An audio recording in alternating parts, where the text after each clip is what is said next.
Welcome, ladies, to the Real Estate Investor Show, providing inspiration, strategies, and insight to empower women investors to live balanced and financially free lives. Now, here are your co-hosts, Liz and Andressa.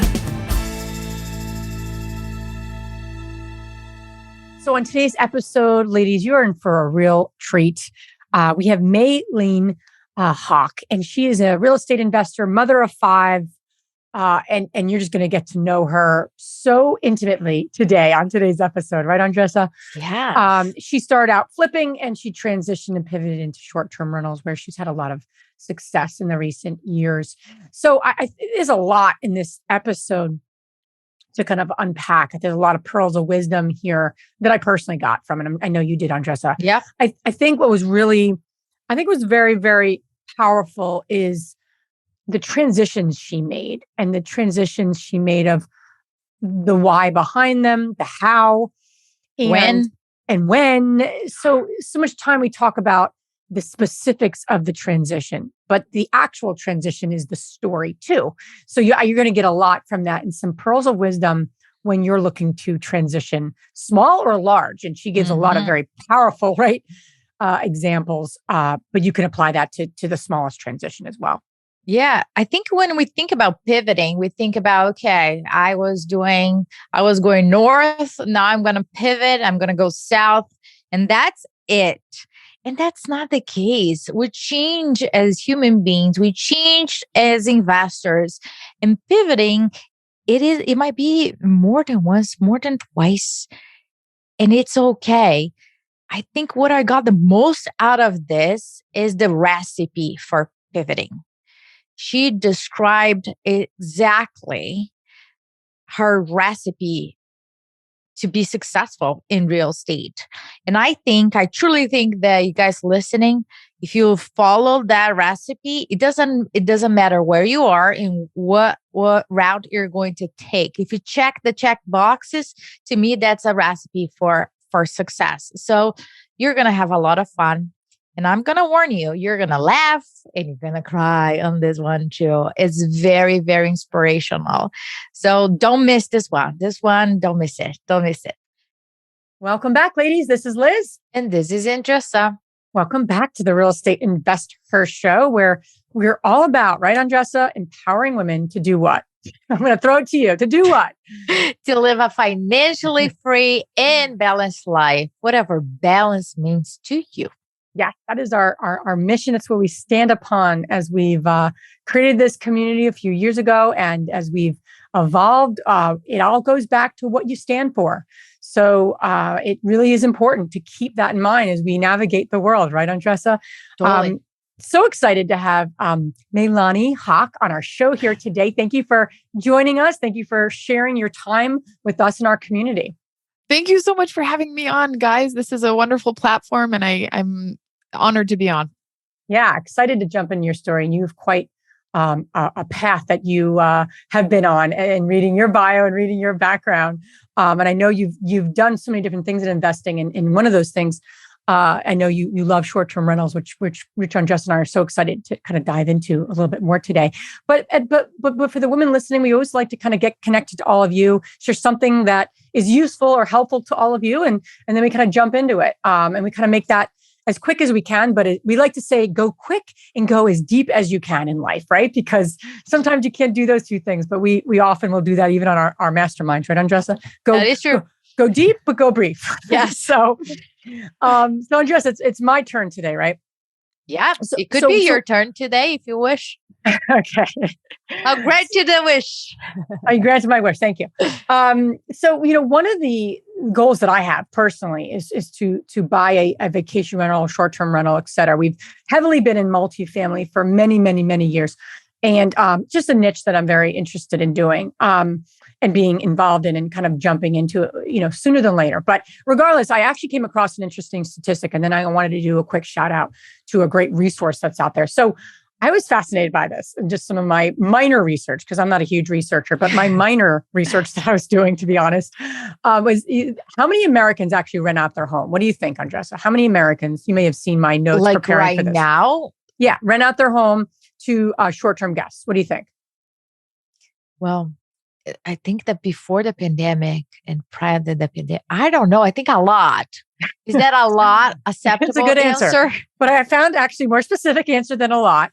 It's 600,000 Americans. Oh my gosh, that's a according lot to of people. iProperty Management.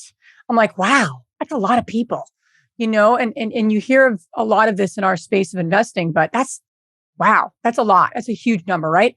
Over 500,000 people doing this. So, I wanted to share a quick resource too with everyone, because so many times in real estate, God, we put our head against the wall. We figure it out ourselves when we can actually utilize a trusted resource.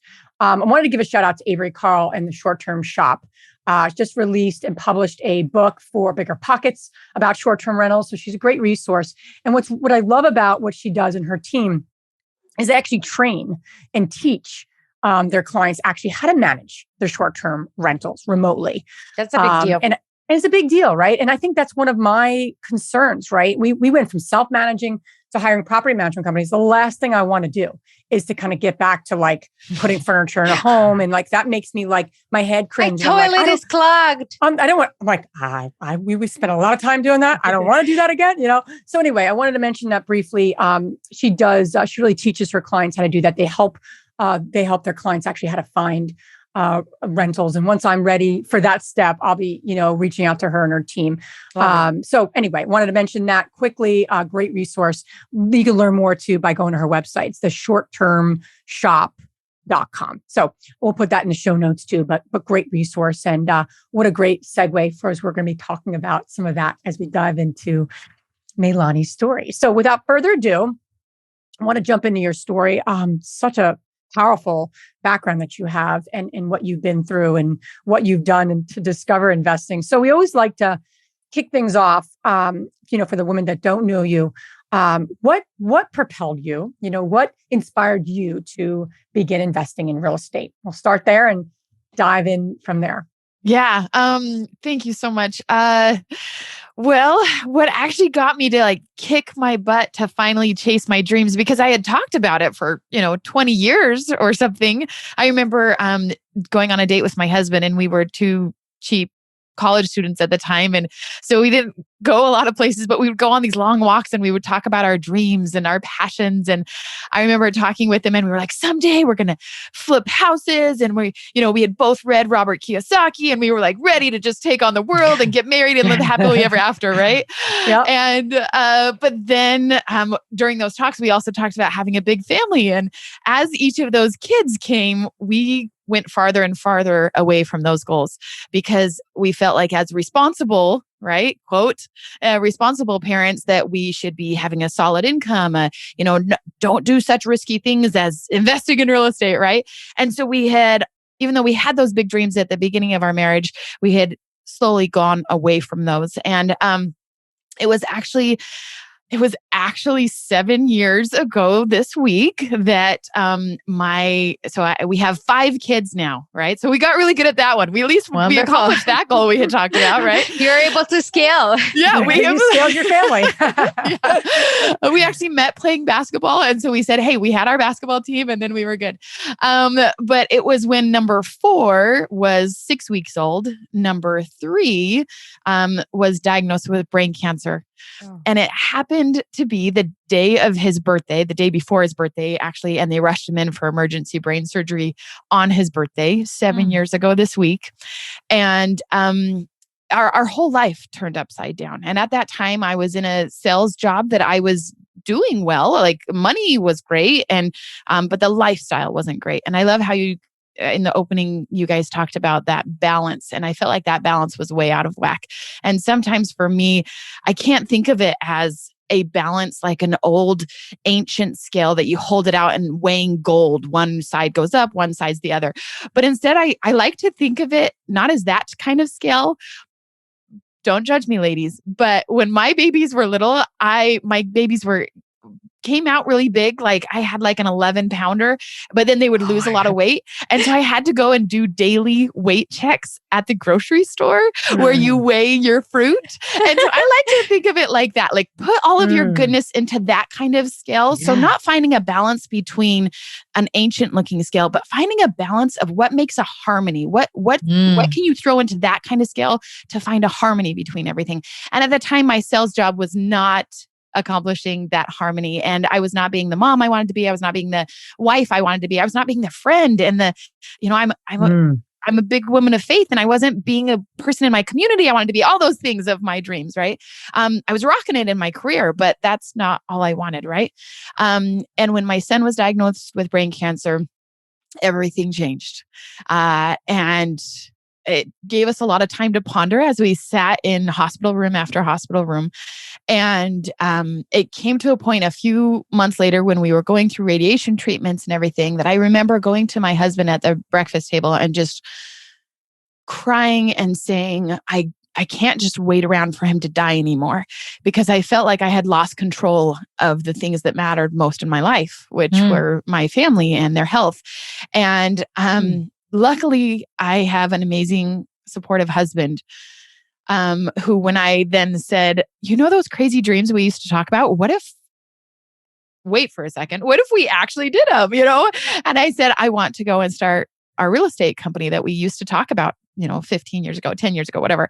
And he said, well, we have a lot on our plate right now, but I think you should do it. And if you believe in this, then you should do it. And it was a great way for me to throw into something that I was in control of for the most part. As we know, flipping houses and everything, you're not in control of everything, which we'll talk about that maybe in a second. But so we jumped in and we started flipping houses. And the first year we did 7 in our first year, and which I was really proud of, with 4 young kids. And we just started cruising and winning awards and doing awesome stuff. And I will say, so I don't forget to say it later, that our son is doing great and he's healthy and he's a miracle. And we're so grateful for every day that we get with him.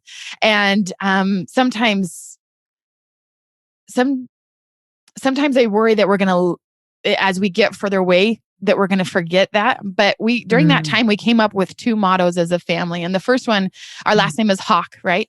And the first one is Hocks do. If I ever shout that to my kids, then they'll all shout back, hard things. Hocks do hard things. And as a family, we know it's not a matter of if hard things are going to come, it's a matter of when. Right. And I want my kids to know that life is going to be hard. And when they, some kids will say life isn't fair. And my kids know that my response is, oh, I'm so sorry if I ever taught you that life was going to be fair. Because Hawks do hard things. We can all do hard things. And the other thing we came up with at that time was a lot of people were asking, is it just hard to get out of bed? Or do you ever say, why did this happen to our family? And, there have been many times in my life that I have thought, why me? Why me? Why me? But during this time, thankfully, it must have been because there were so many prayers coming to our family that it's almost like we had this protective bubble around our family and our home, that during that time, we felt like superheroes. We felt like, why not us? Why not us? Because some higher power, I don't want to offend any listeners, whatever that is for you, some higher power thinks that we can and believes that we can, and that higher power needs us to become somebody that we can't even imagine right now. So why not us to go through this trial, right? But then also I found at that time when I was working that terrible sales job that I was looking at other people and be like, oh man, I wish I could do that. I wish I could do that. And it's also looking at the why not me? If you see somebody going on the vacation that you want to go on, why not me?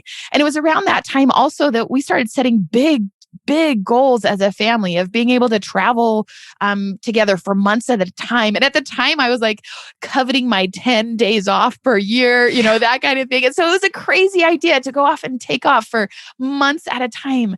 And fast forward, you guys, 7 years, that's what we've done. In the last 10 months, me and my minivan of family, we've gone and stayed in Airbnbs in wonderful places across the country for the last five of the last 10 months.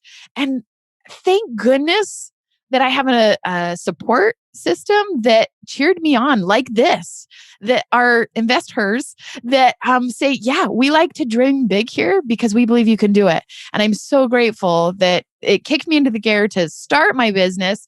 And I started flipping houses and loving it. And so that's how I first got into real estate. Oh boy, my head goes so many directions by listening to you, and I can listen to you for a long period of time because it's so intriguing, and your story, it's so inspiring, especially right now. After, I mean, we're still in the midst of a pandemic, but people are going through different situations, similar than yours, different than yours. What is the commonality is the quote unquote time to think and reframe their lives, what they think, what they really want to do. And I do think that a lot of people are like, well, might as well pull the trigger and go. And I want to highlight one thing that you said, that you were start asking like, why me, or why not me? And I heard this another day and I thought, this is cool. Because sometimes we go through turbulences and hardships, and we say, why is this happening to me? And the way that we can reframe it is like, I have the opportunity to go through it. It's not that I have to do this. I've got to do this. I have the opportunity to do it. And other things will come out of it, that who knows what it is, right? Yeah. And it's so beautiful to hear that your son, first of all, is doing well, and you are living the life that you want to live. Yeah. And I think a lot of people that are listening right now deserve the same, to live the life that they want. That might be different. They might not want to travel. Minivan. 5,000 miles, 10,000 miles in a minivan with 5 kids. Yes, I do. Liz is more like glam. She likes to glam out, like her glass of wine and a nice hotel. But if the bugs are not eating me alive, I'm cool with camping and different things. But anyway, whatever, lifestyle you want to live, so it's possible. So I want to get to the nitty gritty of, you decided to invest in real estate. If you're thinking like that was not the most quote unquote ideal time, that you're like, oh, I have time to deal with this right now. But walk me through. You had a lot on your plate, and many of women have a lot on their plate right now. Yeah. But what did you put in place to make sure that you secure at least like the first deal, right? That's the biggest challenge. What did you put in place to secure that first deal? How did you find it? How did you finance it? How did you manage? Because that was your first one. You didn't know what you know now. I love that question. I've been doing short terms for the last few years, short-term rentals for a few years. So I don't get asked very many questions about when I used to flip houses. My very first deal, actually, you guys, we've all heard of driving for dollars, right? Yes. And mine was actually a jogging for dollars. So I had, my bandit signs out, my yellow letters were out, and that, how crazy enough, was not pulling in margins that I wanted. And I knew, you're looking for, you're not looking for the nicest house in the block, right? And you're looking for a nice neighborhood with a house that isn't so nice. And so actually every morning when I would go running, there was this one house in my neighborhood that I was kind of like, oh, maybe that guy, like maybe I could help him just fix up a couple things, because it's kind of bringing down our property values, right? And this very nice man, his name was Frank, and I still have in my office, I still have a name plaque that we got from his house. But he actually had, I don't know what it's called. Is it called a tracheotomy or something? That he had one of those holes in his throat. Yes. Because, but then he was still smoking out of it, which I thought was fascinating. What? Right. Wow. And so one day on my jog, Frank was out there smoking, and with oxygen tanks all over. Oh my gosh. And there were cigarette butts all over the place. And I just went jogging up. Hey, and I said, hey, how long have you lived in the neighborhood? I, live around the corner and blah, blah, blah. And eventually I was like, so what do I just kind of threw it out there. So how long you plan on being here? Because I think I want to buy your house. I love how you have a partial view of the lake and blah, blah, blah. And he's like, oh, actually, I just signed with somebody last week. Oh my goodness, you guys, I was so ticked at myself because I had been doing that same route for so many times thinking, I should go do it. I should go do it. I should go do it. And I was so mad that I hadn't done it the week before because sure enough, they had signed a contract with a wholesaler. And they were planning on doing it, but I turned them into a wholesaler. So I reached out. I said, can I have their number? And sure enough, I reached out to them and I kicked myself because I think the wholesaler got like 14,000 out of it. And I was so mad that if I would have just done it a week earlier. So just do it. Just do it. Just do it. So that's how I found my first deal. And at the beginning, when I was looking for private lenders, I was still practicing my pitch and I had my credibility packet that I had set up and hoped that it was going to work. Right. And I would actually approach educated, successful friends and family and say, hey, we've started this new endeavor.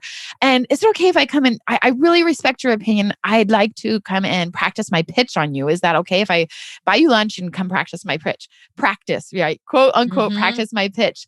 And I think I practiced my pitch on 5 different friends and family members, and 4 of them ended up becoming my private lenders. That's a great idea.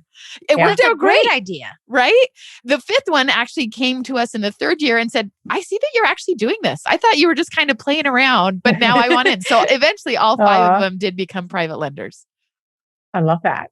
I love that. So that's your first deal. And then you segue, you share a little bit about how you started to get burnt out. Yeah. Whether that was an entire year. And I think everyone's been there. I've been doing this a long time. So is Andressa. I think it's glamorous to say that people don't, but if you change niches or change focuses or grow or scale or something, there's usually some level of burnout on some level. So for you share a little bit about how there was a lawsuit involved. And so talk to us a little bit about that burnout year. I think that, not to relive the pain by any means, but let's open it up, man. I want other people to realize it. We like to go real here. Yeah. We don't like to, we don't want to just talk about the sunshines and roses. It's what's real. This is a safe space, right? We're all friends. Yeah. It's just me and Andressa here. No one's really listening. Don't worry.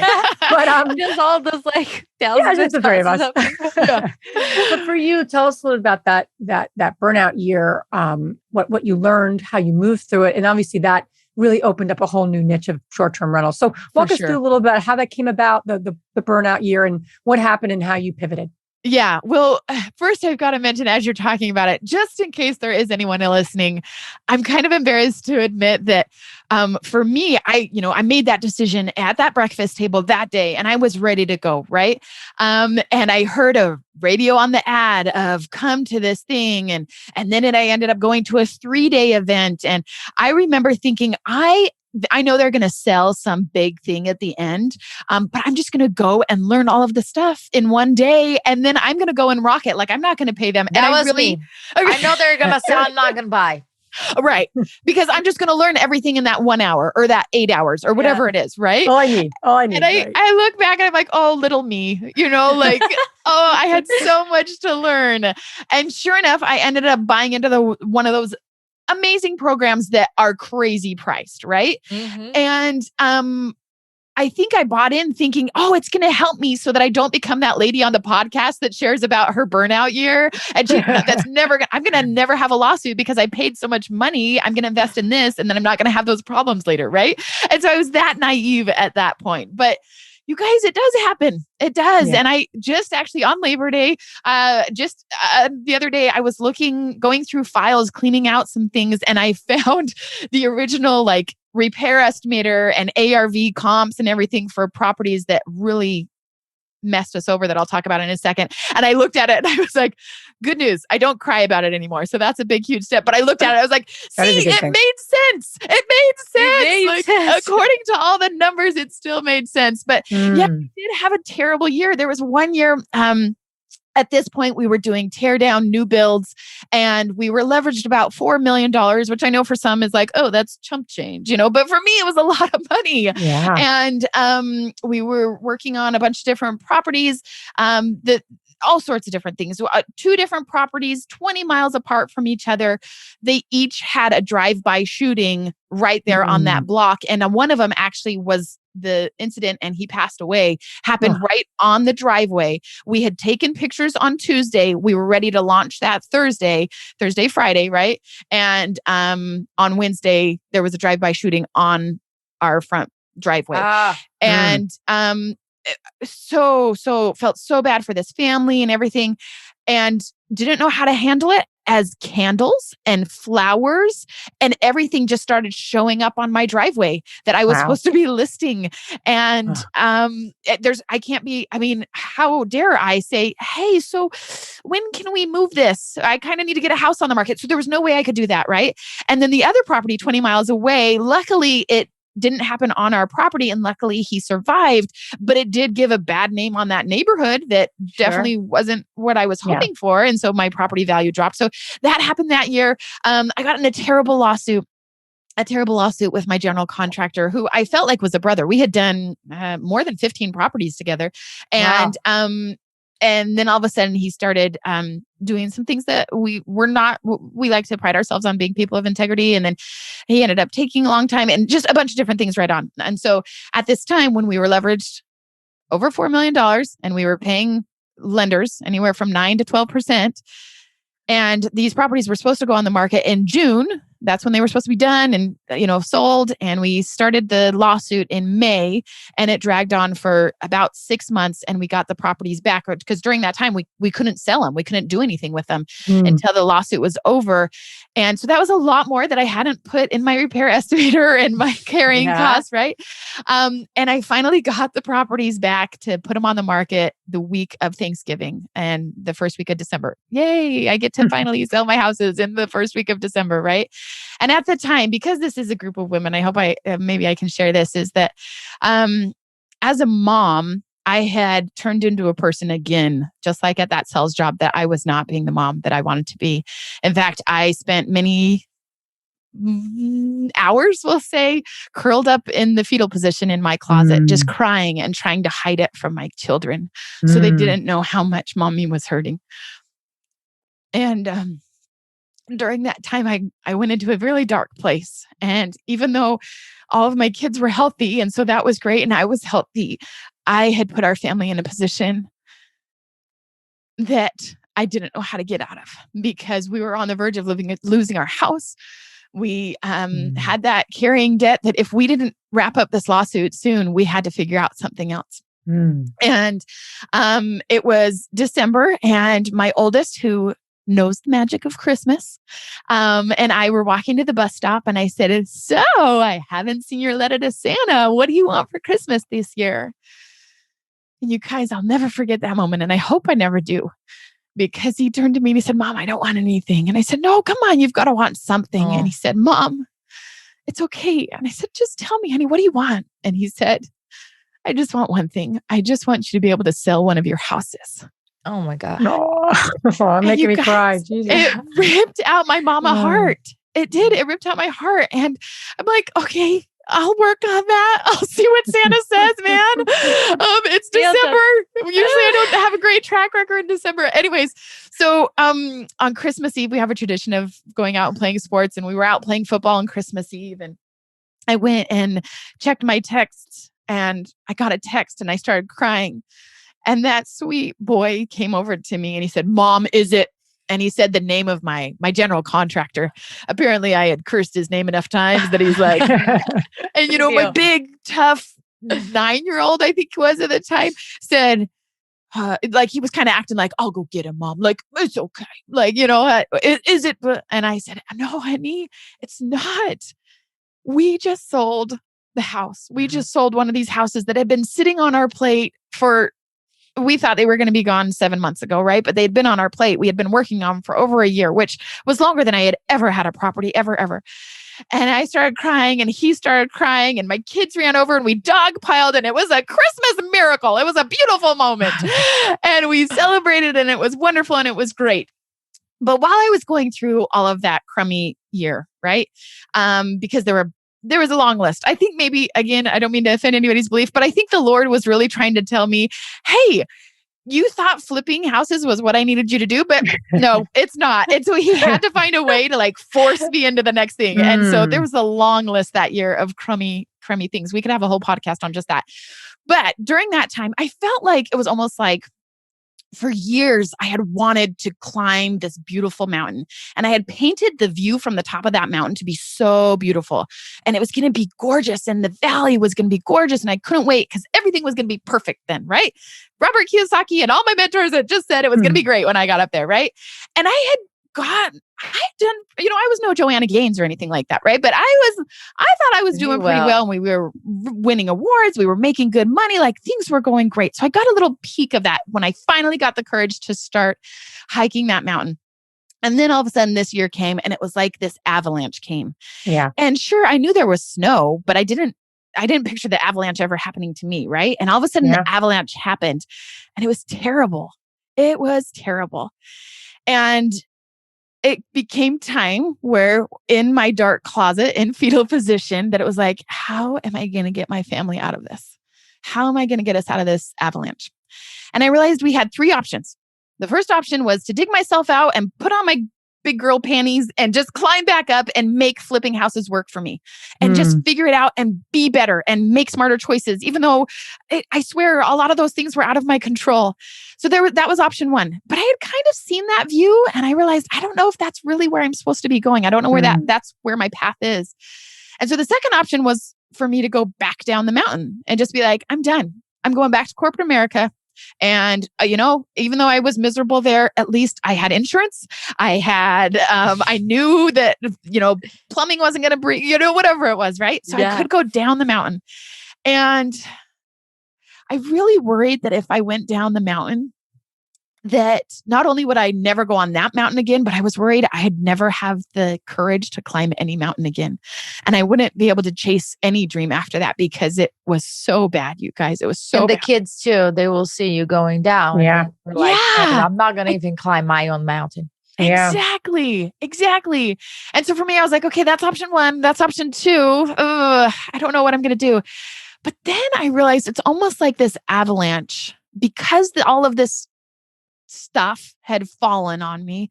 It's almost like it created a bridge, like an avalanche bridge, like a snow bridge. And I would have never known about this if I wouldn't have gone through the avalanche. And it's almost like when I started digging myself out of the avalanche, I started across this bridge and all of a sudden there was this beautiful valley that I didn't even know existed. If I would have just stayed on my flipping houses mountain and said, no, I'm just going to push through, even though I'm kind of getting miserable and this is a crummy year. If I would have just pushed on, then I would have never experienced all of the wonder that I get to experience now. Like not just real estate, but all these other different streams of income that I have time to get excited about and learn and teach on and coach others on and all these different things. And so it was during that time, during the crappy year, was when we started doing short-term rentals. And that's when I was like, you know what, this might be going south. It was early in the process. I was like, I want to make sure that I've got something else in my bucket, right? I've got to have my other stream of income that I'm working on in case this whole thing does go south. Heads up. Spoiler alert, as you know, it did go south, right? And so I'm so glad that at that time, I was like, you know what, I didn't have enough money for down payments on houses, right? Because I was all tied up with my lenders and everything. And I was like, I'm going to jump in. And so I opened 4 Airbnbs in 4 months using other people's properties, using the arbitrage model. At that time, arbitrage wasn't a word, but using the arbitrage model. And I'm so grateful for people who taught me creative financing, who taught me to be creative with contracts so that I could go to landlords and say, I know that maybe your state contract doesn't work, but I have great attorneys. Thanks to the thing I was going to, I had great attorneys that could help draw up an addendum of, yes, let's make this work for you and I, so it can be a win-win situation. So my landlords are making good money. I'm making good money. And and then when you guys are done with that property and want to sell it, I want to be the first in line to buy it because I'm going to get out of this crappy lawsuit and want to do that. So that's what got me into short-term rental. And I'm so grateful. I kind of call short-term rentals my bridge that got me out of it, because I'm so grateful that I could have that recurring stream of income, which was very different than flipping houses, right? You're not waiting for the big checks. But it's like magic. You wake up and there's more money in your account, and it just keeps coming because you set up a property 4 years ago, So that's what got me into short-term rentals. And that's how I just became so passionate about running Airbnbs and short-term rentals.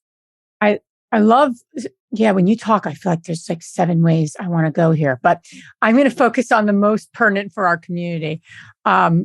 So many women ask the question when they're about to pivot.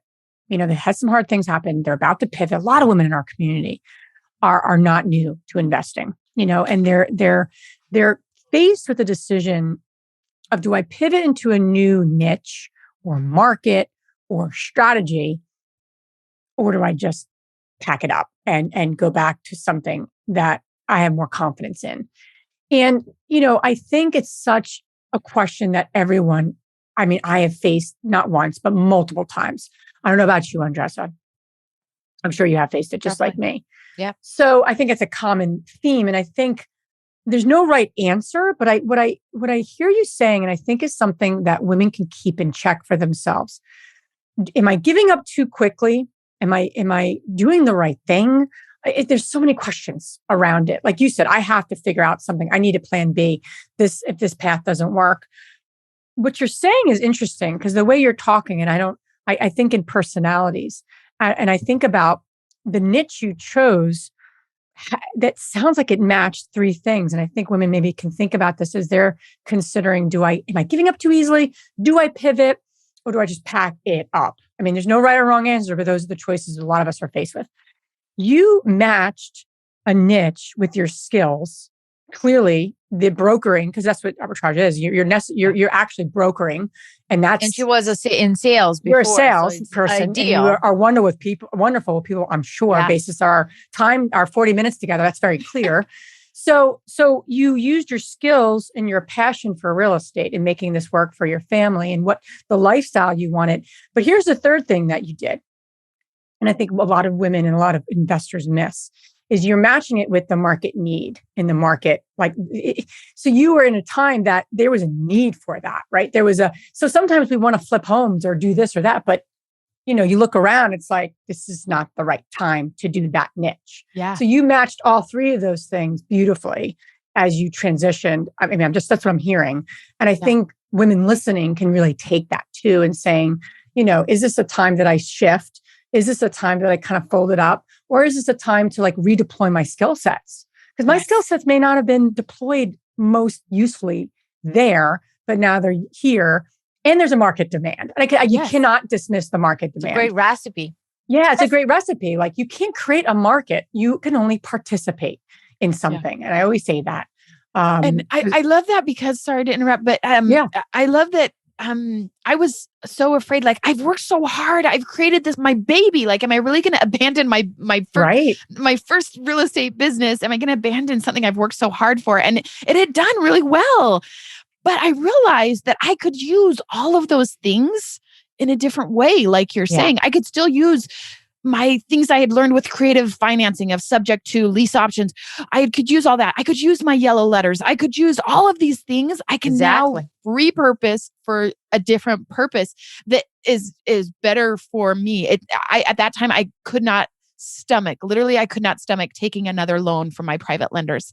And it took me at least 18 months before I took any loans, because my lenders were like, don't you have another project? I want to get in what you're doing. And I'm like, I'm sorry, I just need a break from all of you. I just need to see my balance sheet, everything without any debt. And because it had been so scary at that point. Right. Yeah. But then we got it back and it's like, all right, now we're using it in a different way. So I'm so glad I had those things that formed an education that I could transfer and repurpose. Yeah. And I just think that's so important for women to get, because it's the recipe's there. We just don't always see it. And you clearly, embarked on something, and what courage you had to have.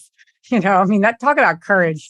And, that's just, I think that's so amazing. And the more women doing that, the more, allows other women to do it, because it's scary and it's hard, especially when we attach our worth to success or failure or lawsuits or losing this money. And it can get really inside your head, screw you up a little bit. So I just, my hat goes off. And no matter what niche you transition to, I think using those kind of like thought processes and using your story will be so important. We'll have to have you back on to talk about like short-term rentals, but I think that's I don't want to say the least important conversation, because I mean that's very important, and strategies around that. But the bigger question, the bigger process is what you went through and what we really kind of, I think, dived into here, because that's the harder thing for women. Once they go, okay, now let's go and make that happen. So, and it's not a one-time thing. It will happen multiple times per year. Exactly. And I think it's important to have a quarterly sit down of, am I still on the path to my dream day?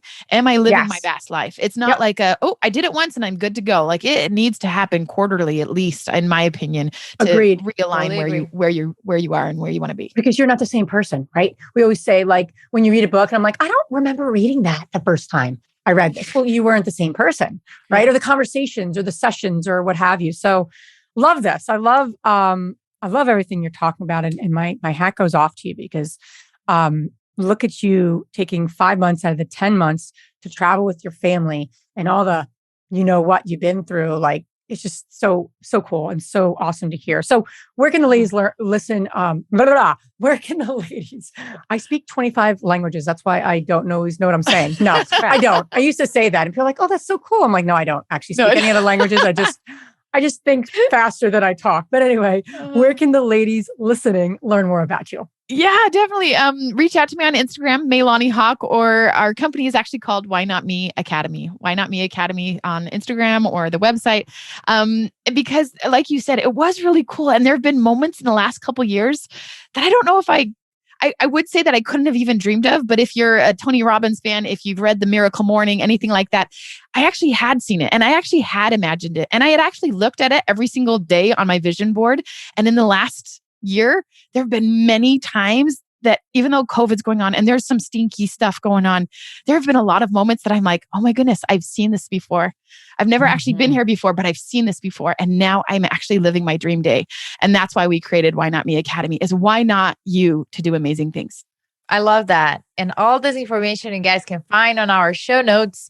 Now we're going to transition to our fabulous 3 questions. And the first one is, what's the most transformational book you ever read? Ooh, that's so good. I would say probably Essentialism, by Greg McKeown. I read that one at least once a year, because of what we were talking about, is really realigning what's essential and what's not, because that does change a lot. So there's been lots of books, but that would probably be one of my favorites. Wonderful. The second question is, what's the most powerful routine that you do to create a financially free and balanced life?